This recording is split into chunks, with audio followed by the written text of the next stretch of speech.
share with us just how you got into hotel ownership and what that has meant to you in the evolution of your business. Well, I got into hotel ownership, that's what my husband did. And he wanted to move to Orlando, so he got the Magic Castle 16 years ago. And the idea was own it for 2 or 3 years, sell it, and retire. So if you all remember, 2008 was just not a great year financially.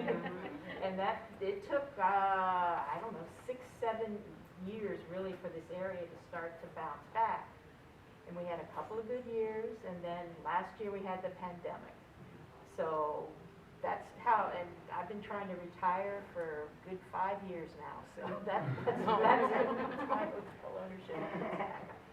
But what is different here than we came from South Florida, from Hollywood area and Miami, is just the number of people who live in hotels. I mean, it was just eye-opening. I never really even thought of people living in hotels, and they live in hotels because they can't find, they either don't have enough money for a deposit for an apartment, and now they just can't afford apartments. I mean, rents. They don't have time. Yeah, I think an average apartment now, I'm not good on the numbers, $1,500 a month. And, you know, these are the people in the hotel, these are the people that work, they work at Disney, they work in your restaurants, they work at Walmart, they work, you know, your people you're working every day.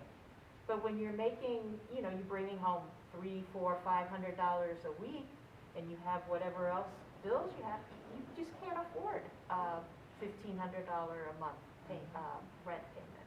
When you and your husband first started your hotel, was it tourists then, or were people residents then too? When we came, there were a lot of weekly people, that's, you know, residents, and we cleaned house and then tried to just do it with just tourists, and that's a difficult thing to do here too and make money, very difficult. And now since the pandemic, we've never really let people stay there long term. And now, I don't know, whatever a handful of people that like Sammy, who's not here yet, he's been there, I think, 5, 6 months now. But before, it was always like 2, 3 weeks, you know, just go find another place. Now, there are places along 192 where I think what we do is common. They just stay a couple of weeks and then they move on, type of a thing. But there may be other places where they let you more, they're renting them like apartments, month to month type of a thing, you know. But it's it's a very difficult life for these people. I mean, I have 2 employees. They stay at the hotel. They can't find an apartment. You know, it's just the reality of it. What are the statistics for crime at your hotel relative to the rest of the community? Because that's a common perception that a lot of people have. Yeah, okay. They're crime-ridden, they're terrible. Some of us saw the movie, The Florida Project. Well, okay, the Florida Project, and I think I said this the last time. The reality of the Florida Project, it wasn't that, I can't even remember the name, the mother with their daughter. That's not reality, because nobody's going to put up with that kind of behavior. But the people, like her friends underneath, the ones that would watch out for one another, that's the reality of it. You know, everybody's just sort of, you know, looking out for one another, trying to keep everything calm, and that type of thing. That was the reality. The mother and the daughter, that was Hollywood. Right. Is this, these hotels that are on 192, I mean, address 192, because that's kind of what we're talking about, but I'm sure it's not only 192. But the opportunity to have stopgap permanent housing for the working workforce, you know, poor, whatever you want to refer to them as, but where they can stay legally for more than 30 days, 60 days, whatever the cutoff is. But also, one of the things that we have in our interviews of some people who actually run successful places, saying that if you give a person that kind of home, that kind of stability, they take pride in it. Mhm. And so there's no subsidies, they're paying for it. You know, maybe they have a bad week or whatever, and there's some sliding that can happen.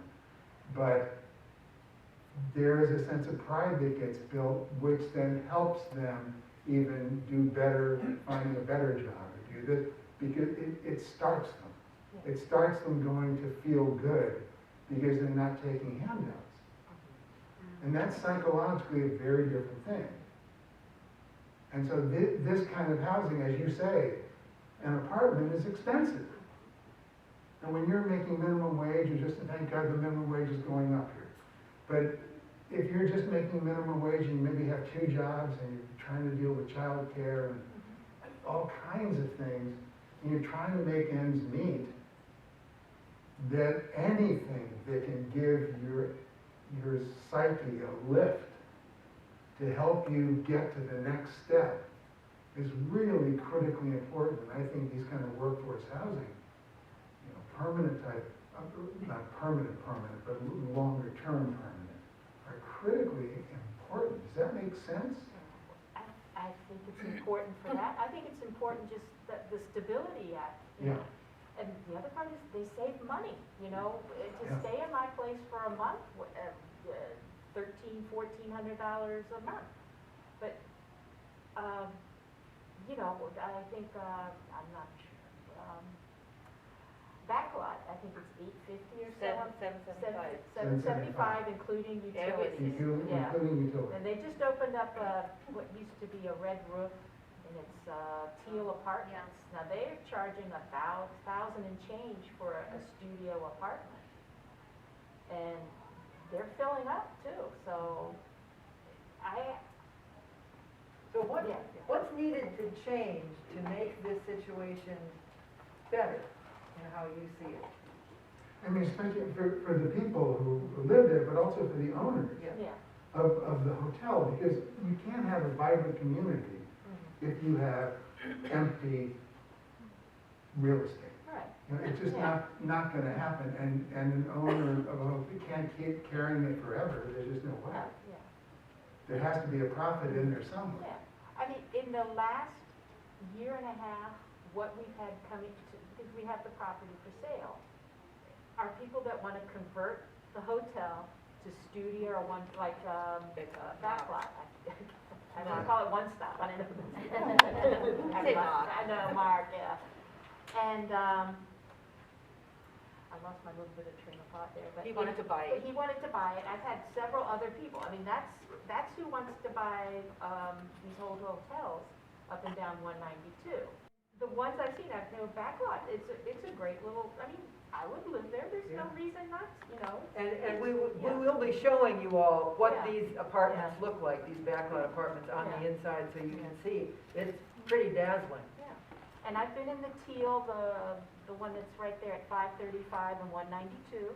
That's a nice place too. It's, So why did the deal fall through? The deal fell through because of the county is looking at when you convert from a hotel to multifamily, you have to meet the criteria for a multifamily residence. And part of it is you have to have a ½ acre of land for every 50 units, which would be difficult for most hotels. You have to have 1.5 parking spots for every unit. You have to have, I'm not the big, I think it was 10,000 square feet of amenity type space. Like a pool and then a gym or whatever it is that would be an amenity. And I'm going to ask you to your opinion to this, and this is my learning here. Now, is this something in these bulk regulations, is this for new construction? Or So for if you were to knock down the building, reuse? if you were to knock down the building and Right. build an apartment, that would be the same requirements Right. as what we Okay. have. So they So- don't have any leeway for, what do you call it, workforce housing Right. or affordable housing. It's the same they have to meet the same criteria as a Right. multifamily. We had a concept in Jersey called adaptive reuse. In other words, you take an existing property that may have been a hotel, and you turn it into apartments, right?